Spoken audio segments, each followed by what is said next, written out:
نحمده ونصلي على رسوله الكريم أما بعد فأعوذ بالله من الشيطان الرجيم بسم الله الرحمن الرحيم رب اشرح لي صدري ويسر لي أمري واحلل عقدة من لساني يفقهوا قولي۔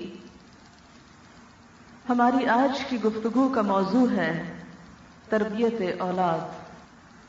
تربیت اولاد ایک ایسا فریضہ ہے جس کے بارے میں ہم سب سے پوچھا جائے گا۔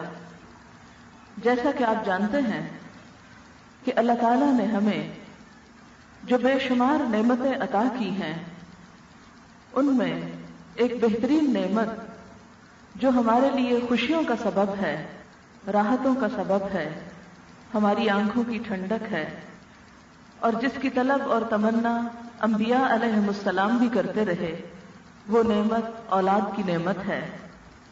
حضرت زکریا علیہ السلام جنہیں ایک عرصے تک اولاد کی نعمت نہ ملی اور وہ اللہ تعالیٰ سے دعائیں کرتے رہے کہ اے اللہ تو مجھے نیک اولاد دے، تو اللہ تعالیٰ انہیں جب اولاد دیتے ہیں تو اس کے لیے فرماتے ہیں کہ یا زکریا انا نبشرک بغلام، اے زکریا ہم تجھے ایک لڑکے کی خوشخبری دیتے ہیں۔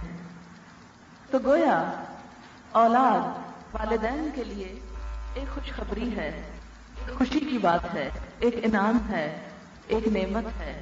اس نعمت کے ساتھ ہمیں کیا سلوک کرنا چاہیے، اس کے ساتھ کیا معاملہ کرنا چاہیے، آئیے دیکھتے ہیں کہ قرآن پاک میں ہمیں اس کے بارے میں کیا تعلیم دی گئی ہے۔ سورۃ التحریم کی آیت نمبر 6 سے 12 تک میں آپ کے سامنے رکھوں گی، اور اسی کی روشنی میں آج کے موضوع کو ہم دیکھیں گے، اور پھر اپنی اپنی ذمہ داریوں کو محسوس کرتے ہوئے جب یہاں سے گھروں کو جائیں گے تو انشاءاللہ ان کو نبھانے کی بھی کوشش کریں گے، کیونکہ اسلام میں علم برائے علم نہیں ہوا کرتا، علم برائے شغل نہیں ہوتا، علم برائے عمل ہوتا ہے، اور عمل ہی نجات کا ذریعہ ہے۔ اللہ کی رحمت بھی اسی پر آتی ہے کہ جو عمل کی نیت سے علم حاصل کرتا ہے۔ یا ایھا الذین آمنوا قوا انفسکم واہلیکم نارا وقودها الناس والحجارة علیہا ملائکۃ غلاظ شداد لا يعصون الله ما امرهم ويفعلون ما يؤمرون يا ايها الذين كفروا لا تعتذروا اليوم انما تجزون ما كنتم تعملون يا ايها الذين امنوا توبوا الى الله توبة نصوحا عسى ربكم ان يكفر عنكم سيئاتكم ويدخلكم جنات تجري من تحتها الأنهار يوم لا يخزي الله النبي والذين آمنوا معه نورهم يسعى بين أيديهم وبأيمانهم يقولون ربنا أتمم لنا نورنا واغفر لنا إنك على كل شيء قدير يا أيها النبي جاهد الكفار والمنافقين واغلظ عليهم ومأواهم جهنم وبئس المصير ضرب الله مثلا للذين كفروا امرأة نوح وامرأة لوط كانتا تحت عبدين من عبادنا صالحين فخانتاهما فلم يغنيا عنهما من الله شيئا وقيل ادخلا النار مع الداخلين وضرب الله مثلا للذين آمنوا امرأة فرعون إذ قالت رب ابن لي عندك بيتا في الجنة ونجني من فرعون وعمله ونجني من القوم الظالمين ومريم ابنة عمران التي أحسنت فرجها فنفخنا فيه من روحنا وصدقت بكلمات ربها وكتبه وكانت من القانتين صدق اللہ العظیم۔ شروع کرتی ہوں اللہ کے نام سے جو بے انتہا مہربان نہایت رحم فرمانے والا ہے۔ اے لوگو جو ایمان لائے ہو، بچاؤ اپنے آپ کو اور اپنے گھر والوں کو آگ سے جس کا ایندھن انسان اور پتھر ہوں گے، جس پر سخت گیر تند خو فرشتے مقرر ہوں گے جو نافرمانی نہیں کریں گے اس بات کی جو حکم دیے جائیں گے۔ اے لوگوں جنہوں نے کفر کیا، آج معذرتیں پیش نہ کرو، یقیناً تم تو وہی جزا دیے جا رہے ہو جو تم عمل کرتے رہے ہو۔ اے لوگوں جو ایمان لائے ہو، توبہ کرو اللہ سے خالص توبہ، امید ہے کہ تمہارا رب تمہاری خطاؤں سے درگزر کرے گا، تمہاری خطائیں تم سے دور کر دے گا اور تمہیں ایسے باغات میں داخل کرے گا جن کے نیچے نہریں بہ رہی ہوں گی، جس دن اللہ اپنے نبی صلی اللہ علیہ وسلم اور ان لوگوں کو جو آپ کے ساتھ ایمان لائے رسوا نہ کرے گا۔ ان کا نور ان کے آگے اور ان کے دائیں ہاتھ دوڑ رہا ہوگا، وہ کہیں گے اے ہمارے رب ہمارا نور ہم پہ تمام کر دے اور ہمیں بخش دے، بے شک تو ہر چیز پر قدرت رکھنے والا ہے۔ اے نبی صلی اللہ علیہ وسلم کفار اور منافقین سے جہاد کیجیے اور ان پر سختی کیجیے اور ان کا ٹھکانہ جہنم ہے اور وہ بدترین ٹھکانہ ہے۔ اللہ تعالیٰ ان لوگوں کے لیے جنہوں نے کفر کیا ایک مثال بیان کرتا ہے، نوح علیہ السلام اور لوط علیہ السلام کی بیویوں کی۔ وہ دونوں ہمارے نیک بندوں کی زوجیت میں تھیں، لیکن دونوں نے خیانت کی اور ان کے شوہر ان کے کسی کام نہ آ سکے اور کہہ دیا گیا آگ میں جانے والوں کے ساتھ تم دونوں بھی چلی جاؤ۔ اللہ تعالیٰ اہل ایمان کے لیے ایک مثال بیان کرتا ہے، فرعون کی بیوی یعنی حضرت آسیہ کی۔ جب وہ بولی اے میرے رب میرے لیے اپنے پاس جنت میں ایک گھر بنا دے اور مجھے فرعون اور اس کے عمل سے نجات دے اور مجھے ظالم قوم سے نجات دے۔ اور مریم جو عمران کی بیٹی تھی جس نے اپنی شرمگاہ کی حفاظت کی تو ہم نے اس میں اپنی روح سے پھونک دیا اور اس نے اپنے رب کے کلمات کی تصدیق کی اور اس کی کتابوں کی اور وہ فرما بردار لوگوں میں سے تھی۔ سورۃ التحریم کی یہ آیات خاندانی زندگی سے متعلق ہیں، جس میں اولاد کی تربیت اور عورتوں کے کردار پر روشنی ڈالی گئی ہے۔ یہ دونوں موضوعات ہمارے لیے نہایت اہمیت کے حامل ہیں، کیونکہ ایک قوم بھی اور بچے بھی عورت کی گود میں پلتے ہیں، عورت کے ہاتھوں پروان چڑھتے ہیں۔ انسانیت کا یہ باغ عورت لگاتی ہے، اس کی رکھوالی، اس کی دیکھ بھال اور اس کی لک آفٹر مرد کی نسبت عورت کے ذمہ زیادہ ہے۔ اسی لیے ہم دیکھتے ہیں کہ جب یہ خطاب کیا گیا یا ایھا الذین آمنوا، تو اس میں صرف مردوں کو خطاب نہیں کیا گیا بلکہ عورتیں بھی شامل ہیں، کیونکہ جہاں بھی قرآن پاک میں یا ایھا الذین آمنوا کہا جاتا ہے وہاں صرف مرد مراد نہیں ہوا کرتے، عورتیں بھی اس میں شامل ہوتی ہیں، کیونکہ عورتیں بھی ایمان لانے والوں میں سے ہیں۔ جب ہم ایمان لا چکے تو پھر ہم سے مزید کیا مطالبہ ہے؟ کیا کہا جا رہا ہے؟ کیا ہمارے لیے اتنا کافی نہیں کہ ہم ایمان والے ہیں؟ کیا ہمارا کلمہ لا الہ الا اللہ ہمیں جنت میں لے جانے کے لیے کافی نہیں ہے؟ ہمارا تو یہ ایمان ہے کہ جو شخص بھی لا الہ الا اللہ پڑھ لے گا وہ جنت میں داخل ہو جائے گا، اور کوئی شخص جس کے سینے میں، جس کے دل میں رائی برابر بھی ایمان ہے وہ ایک روز ضرور جنت میں جائے گا۔ تو پھر یہ کیوں کہا جا رہا ہے کہ یا ایھا الذین آمنوا قوا انفسکم واہلیکم نارا، بچاؤ اپنے آپ کو اور اپنے بال بچوں کو آگ سے۔ ہم تو یہ سمجھتے ہیں کہ ہم ایمان والے ہیں اور جنت کے وارث ہیں، جنت ہمارا گھر ہے اور مرنے کے بعد ہم بغیر کسی روک ٹوک کے فوراً ہی جنت میں پہنچ جائیں گے۔ تو پھر ایسا کیوں ہے کہ ایک طرف ہم سے جنت کا وعدہ کیا گیا اور دوسری طرف کہا جا رہا ہے بچا لو اپنے آپ کو اور اپنے بچوں کو آگ سے؟ یہ دو چیزیں کیسی؟ ایمان اور آگ۔ ہاں، اگر ایمان کا دعویٰ کر کے عمل نہ کیا، زبان سے اقرار کر کے عملی زندگی میں وہ تقاضے پورے نہ کیے، تو پھر وہ سزا صرف کافروں کے لیے، یہود و نصارہ کے لیے اور مشرکین کے لیے نہیں، وہ پھر اہل ایمان کے لیے بھی ہو سکتی ہے۔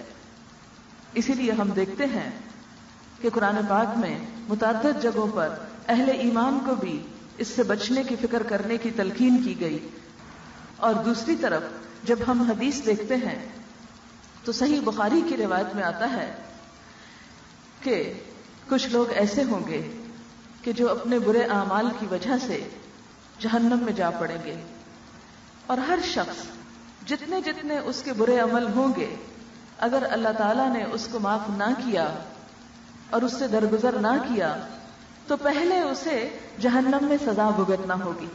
یہ بخاری کی ایک حدیث کا مفہوم میں آپ کے سامنے رکھ رہی ہوں کہ پہلے اسے جہنم میں سزا بھگتنا ہوگی۔ وہ کس طرح؟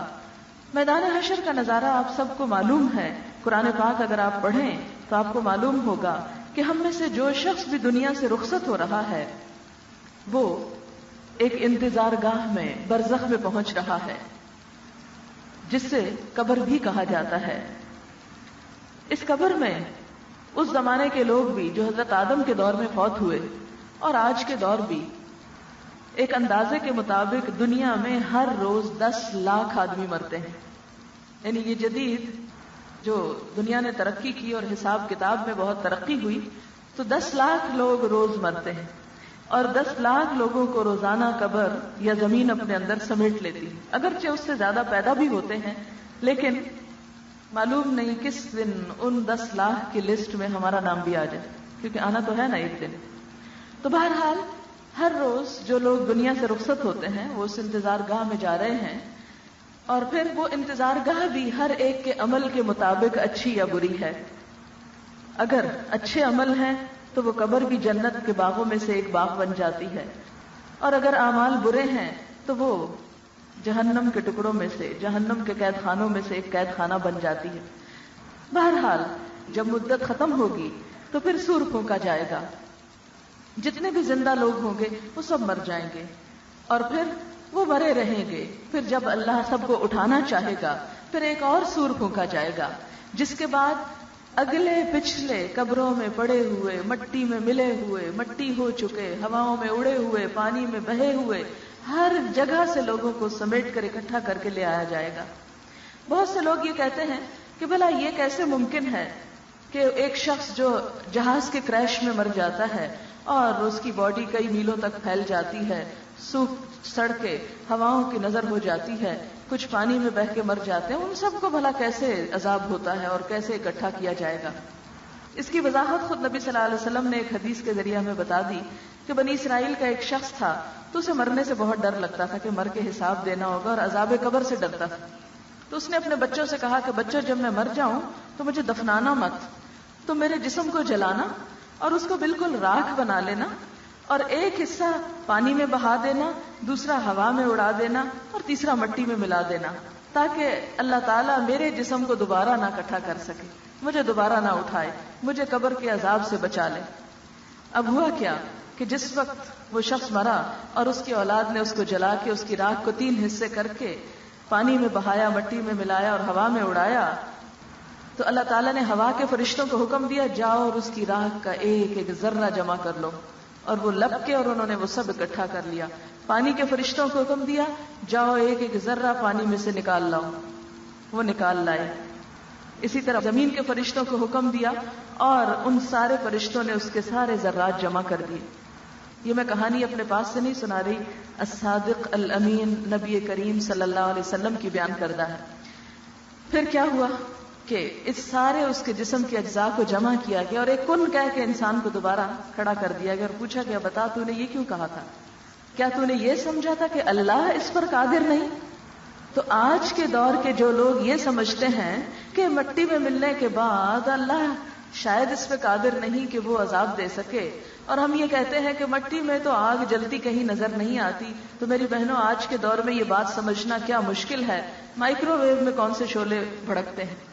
مائکرو ویو ہر ایک کے گھر میں آج موجود ہے، اس پہ آپ چیزیں گرم بھی کرتے ہیں، پکاتے بھی ہیں، بعض اوقات پکاتے پکاتے جل کے راکھ ہو جاتی ہیں اگر آپ تھوڑی سی بھی کیئر نہ کریں۔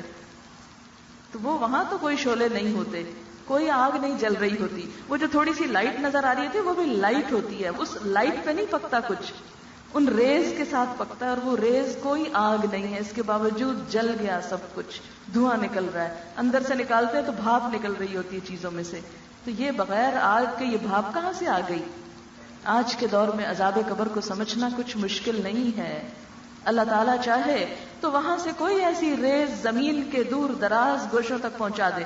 جیسے سورج نکلتا ہے نا تو کیا ہوتا ہے, کرنیں صرف ایک جگہ تھوڑی آتی ہیں, ہزاروں میل کے اوپر پھیلا ہوا ہوتا ہے سورج کی ساری یہ جو شعاعیں آ رہی ہوتی. اللہ کے لیے کیا مشکل ہے کہ ایک انسان کی باڈی اگر 1000 میل پہ بھی پھیل گئی ہے, سارے سمندر میں بھی گھل گئی ہے, وہ اوپر سے کوئی ایسی ریز پھینکے ان کے اوپر کہ ایک ایک ذرے کو جا کے چبھ جائے. آپ دیکھیں سوئی کا ناکا کتنا باریک ہوتا ہے, جب ذرا سے حصے میں چبھتا ہے سارے جسم کو درد ہوتا ہے یا نہیں؟ تو اگر ایک ذرہ جو ہے ایک سوئی کے ناکے سے اسے چبھویا جا رہا ہے, جلایا جا رہا ہے, اللہ کے لیے کیا مشکل ہے؟ یہ تو ہم اللہ کو اپنی عقل پہ قیاس کرنے لگتے ہیں تو یہ باتیں ہمیں مشکل نظر آتی. اور دراصل شیطان ہمیں بہکاتا ہے کہ نہ مرنے کو سوچو, نہ قبر کو سوچو, نہ آخرت کو سوچو, اور اگر کوئی سوچنے کے لیے کہے تو مولویوں کا تو کام ہی صرف ڈرانا رہ گیا ہے اور تو ان کو آتا کچھ نہیں, یہ کہہ کے ٹال دو اور کسی وقت کسی بات پہ کوئی توجہ نہ دو. لیکن اس میں ہمارا اپنا ہی نقصان ہے. اگر ہم توجہ نہیں دیں گے, ہم نہیں غور کریں گے, ہم نہیں سنیں گے تو پھر کیا ہوگا؟ کسی کا کچھ نقصان نہیں, کسی کا کچھ نہیں بگڑے گا, ہمارا اپنا ہی نقصان ہے.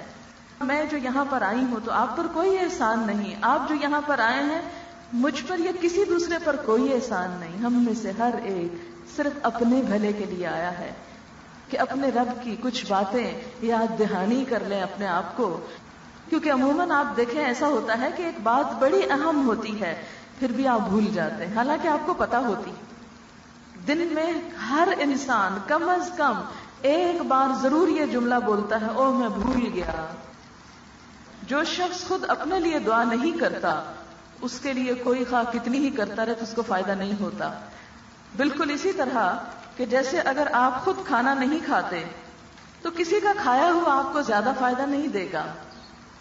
یہ ضرور ہے کہ اگر کوئی کھا رہا ہو تو آپ کو بھی خوشبو آ جائے تو کھانے کو دل کر پڑتا ہے, یہ اور بات ہے. لیکن خود اپنے لیے جب تک کریں گے نہیں اس وقت تک فائدہ نہیں ہوگا.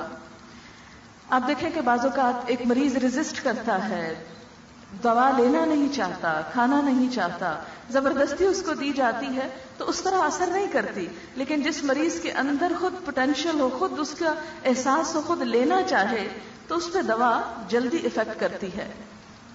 بہرحال سورۃ یاسین میں آتا ہے جب سور پھونکا جائے گا تو وہ اپنی اپنی قبروں سے نکل کر اپنے رب کی طرف دوڑ رہے ہوں گے. ینسلون, نون سین لام, نسل ہوتا ہے اوپر سے نیچے کو دوڑنا. جب کوئی شخص پہاڑ سے دوڑے تو آپ دیکھیں وہ چلے بھی تو دوڑنے والی بات ہو جاتی, جیسے کوئی تیز چل رہا ہو. تو ہر شخص اپنے رب کی طرف بھاگ رہا ہوگا, دوڑ رہا ہوگا, اور دوڑ کر اپنے رب کے سامنے جا کھڑا ہوگا. پھر حساب کتاب ہوگا, اعمال نامے کھولے جائیں گے. کچھ لوگوں کے نام اعمال ان کے دائیں ہاتھ میں دیے جائیں گے, کچھ کے ان کے بائیں ہاتھ میں دیے جائیں گے. جو دائیں ہاتھ میں جن کے زیادہ وزنی ہو گئے, وَأَمَّا مَنْ أُوتِيَ كِتَابَهُ بِيَمِينِهِ, وہ شخص جس کا نام اعمال اس کے دائیں ہاتھ میں دیا جائے گا. فَيَقُولُ هَاؤُمُ اقْرَءُوا كِتَابِيَهْ, وہ کہے گا آؤ پڑھو میری کتاب. انی ظننت انی ملاق حسابیا, میرا یقین تھا کہ میں حساب کتاب کو ملنے والا ہوں. اور اس کے برعکس جس کا نام اعمال اس کے بائیں ہاتھ میں دیا جائے گا تو وہ کہے گا یا لیتنی لم اوت کتابیا, اے کاش یہ کتاب مجھے نہ ملتی. ولم ادر ما حسابیا, میں نہ جانتا کہ یہ حساب کتاب کیا ہوتا ہے. یا لیتہا کانت القاضیہ, اے کاش وہ جو میری موت آئی تھی بس فیصلہ کن ہوتی اور آج مجھے دوبارہ نہ اٹھایا جاتا. ہلک انی سلطانیہ, میرا مال میرے کسی کام نہ آیا, میرا سارا اقتدار بھی تباہ و برباد ہو گیا. دنیا میں جو میرے عہدے تھے, جو میری عزت تھی, جو شان تھی, جو بڑائی تھی, وہ سب ختم ہو کے رہ گئی. اللہ کی جلال, اللہ کی عظمت اور اللہ کی بڑائی کے سامنے کسی انسان کی بڑائی کیا کام کرتی ہے. اللہ کسی انسان کی نہ حسن سے, نہ علم سے, نہ قابلیت سے, نہ ڈگریوں سے اور نہ کسی اور چیز سے, کسی چیز سے متاثر نہیں ہوتا. اللہ کے نزدیک اگر کسی انسان کی کوئی عزت ہے تو ان اکرمکم عند اللہ اتقاکم, تم میں سب سے زیادہ عزت والا وہ ہے جو اللہ کے نزدیک سب سے زیادہ اس سے ڈرنے والا ہے, جس کے اندر تقوی زیادہ ہے, خدا خوفی زیادہ ہے. کیونکہ خدا خوفی ہی ایسی چیز ہے کہ جو انسان کو سب انسانوں کے درمیان بھی انسان بناتی ہے اور پیٹھ پیچھے بھی انسان بنا کے رکھتی ہے. وہ دل میں بھی کسی کے لیے میل نہیں رکھتا، وہ زبان سے بھی کسی کے لیے برے لفظ نہیں نکالتا، وہ کسی کی پیٹھ پیچھے بیٹھ کے بھی اس کی برائی نہیں کرتا. پھر وہ ایسا مسلمان ہوتا ہے کہ جس کے بارے میں نبی صلی اللہ علیہ وسلم نے فرمایا المسلم من سلم المسلمون من لسانه ويده. مسلمان تو وہ ہوتا ہے جس کی زبان اور جس کے ہاتھ سے دوسرے مسلمان محفوظ رہتے ہیں، ان کی عزت اور جان مال محفوظ رہتا ہے. بہرحال اعمال نامے تقسیم ہوں گے، کوئی کسی کو یاد نہیں رکھے گا. اعمال نامے تولے جا رہے ہیں، اگر ایک ذرے کے برابر بھی وزن میں کمی ہو گئی، نبی صلی اللہ علیہ وسلم نے فرمایا اتنا سا وزن بھی تول لیا جائے گا جیسے سعابہ جو کے انڈے کو کہتے ہیں، لیک جس کو کہتے ہیں. لیک کا کیا وزن ہوتا ہے؟ اب آپ کہیں گے کہ ہماری تو کوئی مشین وزن نہیں کرتی. لیٹسٹ ایک ترازو ایجاد ہوا ہے کہ اگر ایک کاغذ کے ٹکڑے کو آپ تولیں اور پھر اس کے بعد ایک پینسل سے اس پہ ایک نقطہ لگا دیں اور ٹکڑے کو دوبارہ تولیں تو ڈفرنس آ جائے گا. دنیا میں ایسے ترازو بن چکے ہیں کہ جو ایک نقطے کے ڈفرنس کے ساتھ آپ کو ریڈنگ دے رہے ہیں. تو اللہ کے ہاں کیا مشکل ہے کہ جو ان سب چیزوں کا خود خالق ہے. انسان اللہ کی دی ہوئی عقل سے یہ سب کام کر رہا ہے تو خود اللہ کے لیے کچھ کرنا بھلا کیوں مشکل. اب کیا ہوگا جب انسانوں کے اعمال نامے تولے جائیں گے؟ کچھ خوش قسمت ایسے ہوں گے کہ جو جنت میں پہنچ جائیں گے، کچھ بدقسمت ایسے ہوں گے کہ جو جہنم میں جا پہنچیں گے، اور کچھ ایسے ہوں گے جو درمیان میں کھڑے ہوں گے. الاعراف، مقام آراف پر. یہ کون لوگ ہوں گے؟ یہ وہ ہوں گے جن کی نیکیاں اور بدیاں بالکل برابر ہوں گی. ان کا رزلٹ لیٹر آن پوسٹ پون کر دیا جائے گا. پہلے جنت والوں کو جنت میں بھیجا جائے گا، جہنم والوں کو جہنم میں، پھر ان کا فیصلہ کیا جائے گا. اور وہ امید کرتے ہوں گے کہ شاید ہمیں بھی جنت میں بھیج دیا جائے، لیکن ڈر بھی رہے ہوں گے. اب کچھ ایسے اہل ایمان ہوں گے، کلمہ گو ہوں گے کہ جو اپنے نامہ اعمال کے ساتھ جہنم کے اوپر ایک پل صراط پر سے جب گزر رہے ہوں گے تو پار نہیں اتر سکیں گے، وہیں نیچے جا گریں گے. کیوں؟ اس لیے کہ انہوں نے وہ تقاضے پورے نہیں کیے جو اللہ کو مطلوب تھے. لہذا نتیجہ کیا ہوگا کہ انہیں وہاں پر سزا بھگتنا ہوگی. کوئی تھوڑی سی سزا کے بعد نکل آئے گا، کچھ اس سے زیادہ، کوئی اس سے زیادہ، اور کچھ لوگ ایسے بھی ہوں گے کہ جو اتنی دیر جہنم میں رہیں گے جتنی مدت زمین و آسمان کی. آپ کو پتا ہے کہ سائنسدانوں کے اندازے کے مطابق سورج کی عمر 4600 بلین سال ہے، اور ابھی ان کا خیال ہے کہ 2.5 بلین سال تقریباً اور ہوگی. تو اب یہ اتنی مدت ایک لمحہ گرمی میں گزارنا مشکل ہو جاتا ہے کہ گرمی ہے، تکلیف ہے، حبس ہے، 2 منٹ ہم پنکھے کے بغیر نہیں بیٹھ سکتے. کہاں حشر کا میدان کہ جہاں سورج قریب آ رہا ہوگا، ہر شخص اپنے گناہوں کے پسینے میں ڈوبا ہوا ہوگا، کوئی ٹخنوں تک، کوئی گھٹنوں تک، کوئی گردن تک، کوئی کانوں تک. جیسے جیسے اعمال ویسا ویسا پسینہ. دنیا میں تو پسینے سے بھاگتے ہیں ہم، 1 منٹ میں بھی گھبرا جاتے ہیں کہ ہائے دل ڈوبنے لگا ہے. لیکن وہاں کی گرمی میں تو کوئی بھی کام نہیں آئے گا سوائے اعمال کے سائے کے. کوئی سایہ نہ ہوگا، یا عرش الہی کے سائے کے کوئی سایہ نہ ہوگا. لیکن اس سائے کو حاصل کرنے کی کچھ قیمت ہے، اس کے لیے کچھ عمل ضروری ہے. ان اعمال کی تفصیل میں تو اس وقت میں نہیں جا سکتی، کیونکہ ایک دن میں بہت سے اعمال بتانا ویسا بھی مفید نہیں کہ آپ سب پر عمل کر نہیں سکتے. یہ تو زندگی بھر کا ایک عمل ہے کہ روز جس طرح انسان مادی غذا کھاتا ہے اور اس کا جسم بڑھتا رہتا ہے، اس کی ضروریات پوری ہوتی ہیں، بالکل انسان کو اپنے نفس کے تزکیے کے لیے، اپنی اصلاح کے لیے ہر روز علم کی ضرورت ہوتی ہے. اور وہ کچھ نہ کچھ سیکھتا چلا جاتا ہے، اور سیکھتے سیکھتے اس کی موت آ جاتی ہے. اسی لیے کہ مہد سے لحد تک علم حاصل کرو، پنگوڑے سے لے کر قبر تک پہنچنے تک. ایک مسلمان کے لیے عمر کی کوئی حد نہیں ہوتی. سیکولر ایجوکیشنل سسٹم میں تو ہوتا ہے جی آپ تو اوور ایج ہو چکے ہیں، اب آپ فلاں کورس میں داخلہ نہیں لے سکتے، آپ فلاں ڈگری نہیں کر سکتے، آپ فلاں کام نہیں کر سکتے، جی عمر زیادہ ہو گئی. اسلام میں دین کا علم حاصل کرنے کے لیے کوئی زیادہ عمر کی یا کم عمر کی قید نہیں. یہ پیغام ہر ایک کے لیے ہے، اور ہر ایک کو اپنی زندگی کے آخری سانسوں تک اس کام کو، اس مشن کو لے کر اپنی زندگی گزارنی چاہیے. اسی میں ہماری خیر ہے، اسی میں ہماری بھلائی ہے. یہی علم ہمارے دلوں کی روشنی ہے، ہمارے لیے سکون کا باعث ہے. بہرحال تو بات یہ ہو رہی تھی کہ جہنم کے پل سے گزرتے ہوئے، جسے پل صراط کہا جاتا ہے، اس کے بارے میں بھی آتا ہے قرآن پاک میں وَإِن مِّنكُمْ إِلَّا وَارِدُهَا، کہ تم میں سے ہر شخص اس کے اوپر سے گزرنے والا ہے، اور گزرتے گزرتے کچھ نیچے جا گریں گے، اور پھر اپنے اعمال کی سزا بھگت کر پھر ایک وقت آئے گا کہ ہر اہل ایمان کو اس میں سے نکال لیا جائے گا. اللہ تعالیٰ فرشتوں کو حکم دیں گے کہ جاؤ، جس کے دل میں رائی برابر بھی ایمان تھا اس کو بھی اب نکال لاؤ. اس موقع پر کافر کہیں گے ربما یود الذین کفروا لو کانوا مسلمین، کہ کافر تمنا کریں گے کاش ہم بھی اسلام لے آئے ہوتے، کاش ہم بھی لا الہ الا اللہ پڑھتے تو آج اس جلتی ہوئی آگ کے امیدواروں میں شامل نہ ہوتے، ہماری بھی بچت ہو جاتی. لیکن اس وقت اب کوئی ریپینٹنس کا موقع نہیں، کوئی واپسی نہیں، کوئی احساس ندامت اور احساس شرمندگی انسان کو فائدہ نہیں دے گا. بہرحال یہ ہے وہ آگ کہ جس کے بارے میں کہا بھڑکتی ہوئی آگ ہے. جہنم کیا ہے؟ توڑ پھوڑ دینے والی ہے. جہنم کیا ہے؟ دنیا کی آگ سے 70 گنا زیادہ ہے. اس آگ سے بچنے کے لیے اللہ تعالیٰ مجھے اور آپ سب کو خبردار کر رہے ہیں.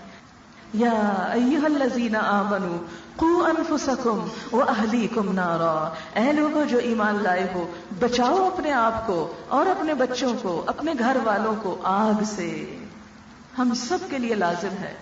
یہ بات قرآن کی بات ہے، سب سے سچی کتاب کی بات ہے، کوئی من گھڑت بات نہیں ہے، یہ کسی انسان کا خیال یا قول نہیں، یہ کوئی شعر و شاعری نہیں، یہ کوئی صرف خطابت کا زور نہیں، یہ اللہ کی بات ہے جس سے بڑھ کر کوئی سچی بات ہو نہیں سکتی. وَمَنْ أَصْدَقُ مِنَ اللَّهِ حَدِيثًا وَمَنْ أَصْدَقُ مِنَ اللَّهِ قِيلًا، اللہ سے بڑھ کر بات قول کس کا سچا ہو سکتا ہے؟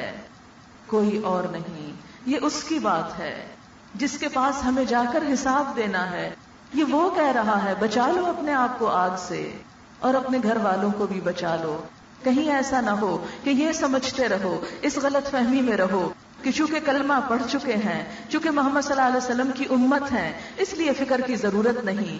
کلمہ پڑھ کے تو جہنم ہم پہ حرام ہو گئی، اور اگر خدا نہ خواستہ کہیں جانے بھی لگے تو نبی صلی اللہ علیہ وسلم ہمیں چھڑا لیں گے. ہاں ضرور شفاعت کریں گے، لیکن ان کی کہ جن کی تھوڑی بہت نیکیاں کم ہوگی. جیسے آپ دیکھیں کہ دنیا میں اگر ایک شخص میڈیسن پڑھتا ہی نہیں تو کوئی بڑی سے بڑی سفارش بھی اس کو ڈاکٹر نہیں لگوا سکتی، کہ لگوا سکتی ہے.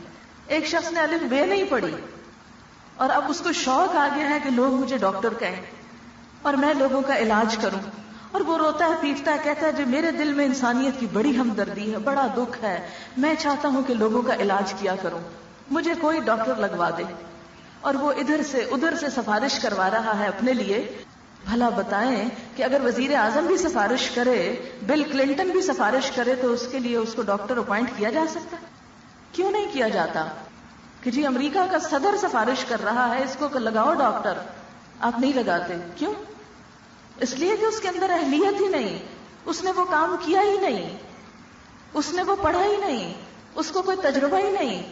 اگر اس کو لگا دیا جائے گا تو یہ ظلم ہوگا ان انسانوں کی جانوں پر کہ جن کا یہ خدمت کرنا چاہتا ہے، جن کا یہ علاج کرنا چاہتا ہے.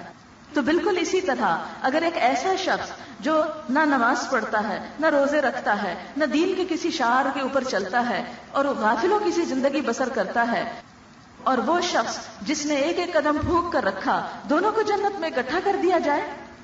اسی کے بارے میں قرآن پاک میں اللہ تعالیٰ فرماتے ہیں کہ افنجعل المسلمین کالمجرمین ما لکم کیف تحکمون، کیا ہم مسلموں کو مجرموں کی طرح کر دیں گے؟ یا افنجعل المسلمین کالمجرمین، جو مسلمان ہیں، اطاعت گزار ہیں، فرما بردار ہیں، ان کا معاملہ مجرم لوگوں کی طرح کر دیں.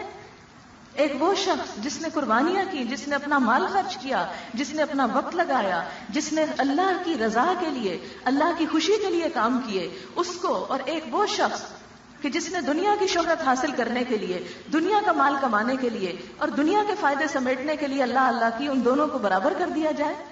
ہاں دنیا میں تو ہو سکتا ہے کہ ظاہر میں دونوں کا عمل ایک جیسا ہے، ایک صف میں جو لوگ نماز بیٹھ کے پڑھ رہے ہیں ان سب کو ہم کہہ سکتے ہیں جی سب نمازی ہیں اور سب ایک ہی کام کر رہے ہیں، لیکن اللہ کے ہاں ہر ایک کی نماز کا وزن مختلف ہے. کس کے ساتھ اختلاف ہو گیا؟ ان کی نیت کے ساتھ، ان کی سوچ کے ساتھ، ان کے جذبے کے فرق کے ساتھ، ان کے خشوع اور خضوع کے ساتھ. جیسا جس کا ہوگا ویسا ہی اس کا انجام ہوگا.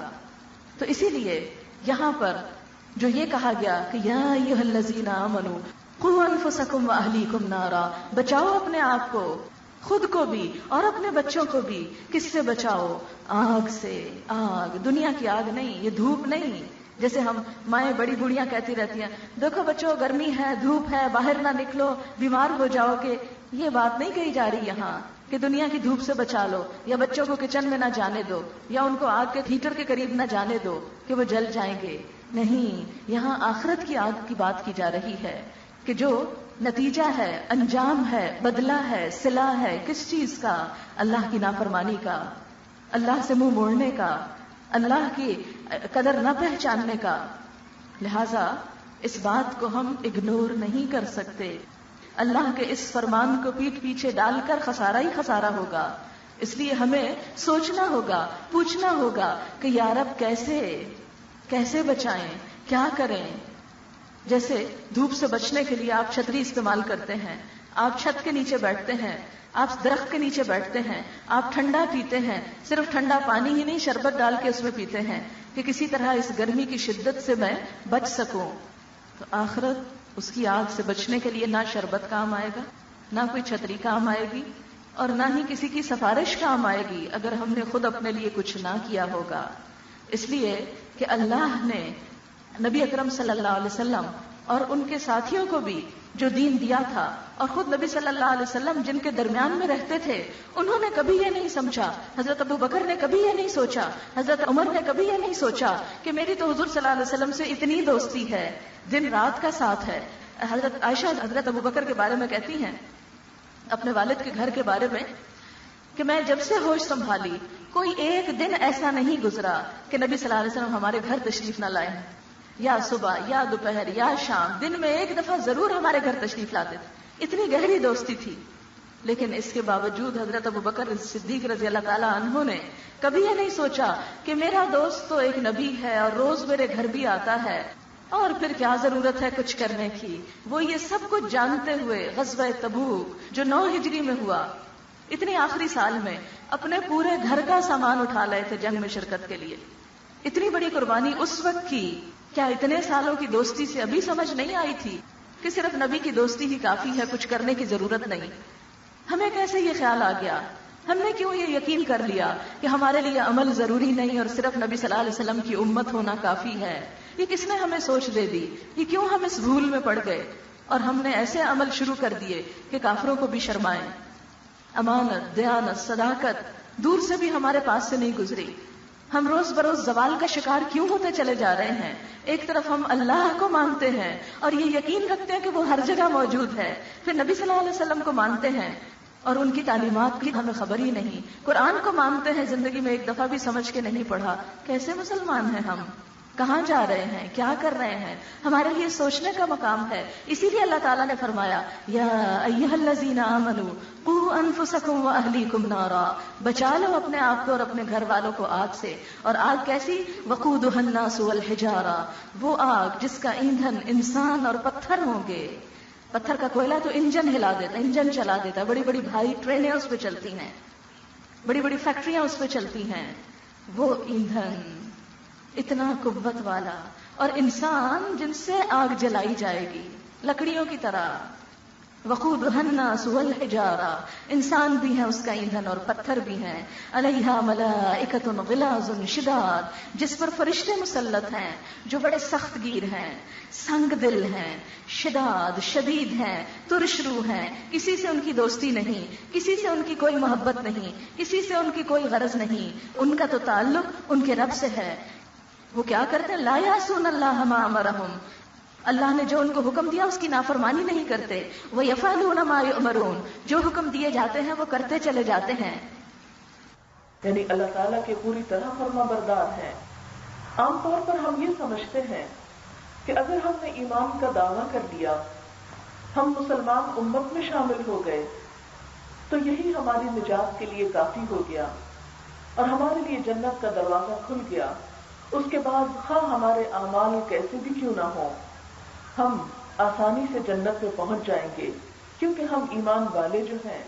لیکن یہاں اللہ تعالیٰ ایمان والوں کو ہی خطاب کر کے فرما رہے ہیں کہ تم آگ سے بچو. مجھ سے اور آپ سے کہہ رہے ہیں کہ اپنے آپ کو بچا لو اور اپنے بال بچوں کو بچا لو، اپنے خاندان والوں کو بچا لو، اپنے گھر والوں کو بچا لو. اللہ تعالیٰ کے اس حکم کو سن کر ہمیں کیا سوچنا ہے، کیا جواب دینا ہے، کیا عمل کرنا ہے. اور ہر شخص جب تک اپنی فکر خود نہ کرے دوسرے اس کی فکر کرے بھی تو فائدہ کچھ نہیں. جب تک ایک انسان خود اپنے آپ کی اصلاح نہ کرے، خود اپنے اندر اپنے کو بدلنے کی، اللہ تعالیٰ کے احکامات کے مطابق ڈھالنے کی خود نیت نہ کرے، ارادہ نہ کرے، پختہ عزم نہ کرے، خود اس کے لیے کوشش نہ کرے، تو محض دوسروں کی دعاؤں سے یا محض دوسروں کی کوششوں سے کچھ نہیں ہو سکتا. مجھے ہمیشہ جب بھی کبھی فیصل آباد آتی ہوں تو معاف کیجیے گا اگر آپ کو برا لگے، مجھے بڑی حیرت ہوتی ہے اتنے بڑے بڑے گھروں کے آگے سڑکیں کیوں خراب ہیں. وجہ ہوگی کوئی، اللہ ہی بہتر جانتا ہے کیا ہوگی. لیکن جو لوگ اتنا بڑا گھر بنا سکتے ہیں وہ اپنے گھر کے آگے کی چند فٹ سڑک نہیں بنا سکتے؟ کیا اس پر لاکھوں لگ جائیں گے؟ اور اگر حکومت کچھ بھی نہ کرے، صرف یہ گھروں والے ہر ایک صرف اتنی ذمہ داری لے لے کہ جہاں سے جہاں تک میرے گھر کی حدود ہے وہ خرچہ میرے ذمے، آپ دیکھیں گے ایک سڑک بھی ایسی نہ رہے گی کہ جس کا یہ عالم ہو. یہ ہمارے ایک اجتماعی رویے کی نشاندہی کرتا ہے کہ ہم خود غرض ہو چکے ہیں. ہم صرف اپنا فائدہ سوچتے ہیں، صرف اپنی چار دیواری کے اندر آرام چاہتے ہیں. باہر کیا ہوتا ہے یہ تو حکومت کی ذمہ داری ہے، یہ تو کسی اور کی ذمہ داری ہے. ایک مسلمان تو اس طرح غافل ہو کے نہیں جیتا. مسلمان تو وہ ہے جس کے ہاتھ اور زبان سے دوسروں کو تکلیف نہ پہنچے.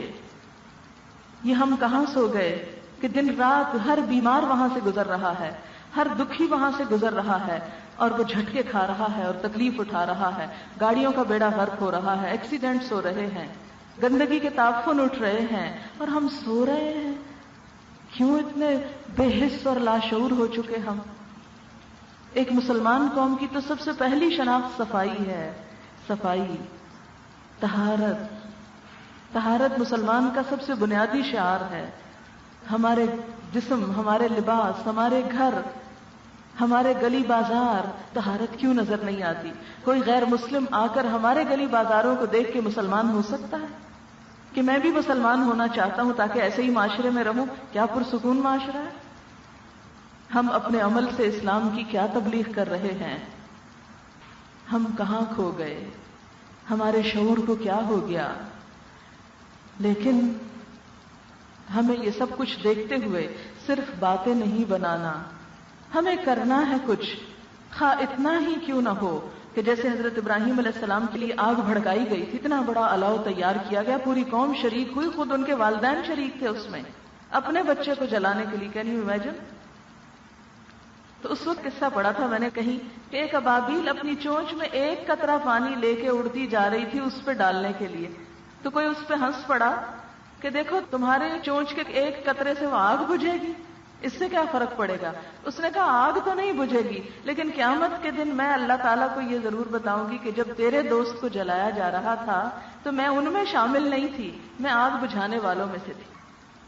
ہمیں اور کچھ نہیں، ہمیں اللہ تعالیٰ کے سامنے سرخرو ہونا ہے کہ یا رب جب تیرا میدان ہو، جب تو مجھے بلائے تو میرا شمار ان لوگوں میں نہ ہو جو ظالم ہیں. جیسے حضرت آسیہ نے دعا کی تھی وَنَجِّنِي مِنَ الْقَوْمِ الظَّالِمِينَ کہ ظالم قوم سے مجھے نجات دے، اس کے عمل سے مجھے بچا کے رکھ. تو ہمیں اصلاح کرنی ہے. ہمیں خواہ وہ ایک ابابیل کے چونچ کے قطرے پانی جتنی ہی ہمارا حصہ کیوں نہ ہو، کیونکہ ہم سب بکھرے ہوئے ایک ایک قطرہ ہی ڈال سکتے ہیں نا اس بھڑکتی ہوئی آگ کے اوپر. اس سے زیادہ تو ہم کچھ نہیں کر سکتے، لیکن قطرہ قطرہ ہی دریا بنتا ہے اور دریا مل کے ہی سمندر بنتے ہیں. اگر ایک ایک قطرہ الگ کر دیا جائے تو دریاؤں کے دریا خشک ہو جائیں گے. قطرے کی بڑی اہمیت ہے اور وہ قطرہ آپ کے گھر سے شروع ہوگا. جیسے کہ نبی صلی اللہ علیہ وسلم کو کیا حکم دیا گیا تھا، وَأَنذِرْ عَشِيرَتَكَ الْأَقْرَبِينَ، اپنے قریبی رشتہ داروں کو خبردار کیجئے، اپنے گھر سے ابتدا کیجئے۔